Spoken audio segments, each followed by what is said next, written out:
हाय, पीचे रेसिपीमध्ये तुमचं स्वागत आहे. तर आज आपण शेवग्याची शेंग दुसऱ्या पद्धतीने करणार आहोत. काही जण ही शेवग्याची शेंग खात नाहीत, चव आवडत नाही. तर ह्या पद्धतीने तुम्ही कराल तर तुम्हाला चव नक्कीच आवडेल याची. तर इथे मी एक मोठा कांदा बारीक चिरून घेतलेला आहे, एक टोमॅटो बारीक चिरून कट करून घेतलेला आहे आणि एक थोडीशी कोथिंबीर कट करून घेतली आणि शेवग्याच्या शेंगा 2 शेवग्याच्या शेंगा घेतलेल्या, जास्तही नाही. चला तर आपण रेसिपी पाहू त्याची. गॅस पेटवून घेते. त्याच्यावर एक पातेलं ठेवलेलं आहे, तुम्ही कढई ठेवू शकता. पातेलं छान गरम झालं की त्यामध्ये आपण आपल्याला हवं तेवढं तेल टाकणार आहोत. तेल छान गरम झालं की आता आपण कांदा टाकणार आहोत.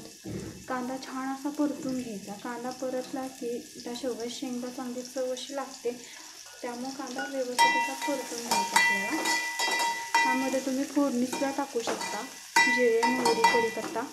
पण मी तुम्ही ऑप्शनल आहे, मी टाकलेली नाही हे याच्यात, तुम्ही टाका, भारी लागते तो. कांदा अजून थोडासा परतून द्यायचा. आताशी थोडा लाल उठायला लागला, अजून थोडा वेळ परतून द्यायचा कांदा आपल्याला. बऱ्यापैकी कांदा परतल्यानंतर ह्यामध्ये मी टोमॅटो टाकते आणि थोडीशी अशी कोथिंबीर टाकायची, कारण की तेलात भाजल्यानंतर कोथिंबीरची छान अशी चव लागते कालवणात.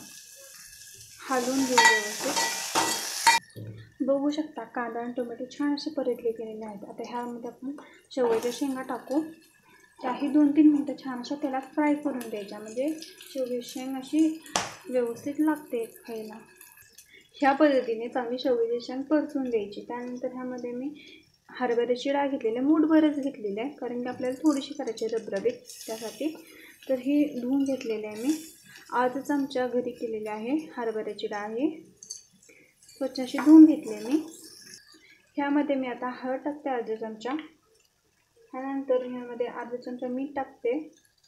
त्यानंतर ह्यामध्ये चटणी घरगुती, किती आपल्याला तिखट हवे तेवढं, पाणी, आपल्याला हवं तेवढं आपण पाणी टाकायचं आहे यामध्ये. आता ह्यावर मी थोडं झाकण ठेवते, असं अर्धे किलो. गॅस मिडियम करायचा आहे आपल्याला आणि असं झाकून ठेवायचं आहे. पूर्ण असं झाकायचं नाही, नंतर उतू जाईल. 5-10 मिनिटांनी बघा आपलं काढून बऱ्यापैकी हे झालेलं आहे. बघा किती छान असं दिसत आहे. तर ह्यामध्ये आपण शेंगदाण्याचं कूट ॲड करते, 2-3 चमचे मी ह्यात. थोडीशी अशी कोथिंबीर वरून टाकते. छान हलवून घ्यायचं, 2-3 मिनटं अजून शिजवून द्यायचं. त्यानंतर आपलं कालवण तयार आहे. बघा आपलं कालवण तयार आहे. ह्या पद्धतीने मी ठेवलेलं आहे. तुम्हाला किती पातळ हवं आहे, किती रबरबीत हवं आहे, त्या पद्धतीने तुम्ही ठेवू शकता. तसं करते.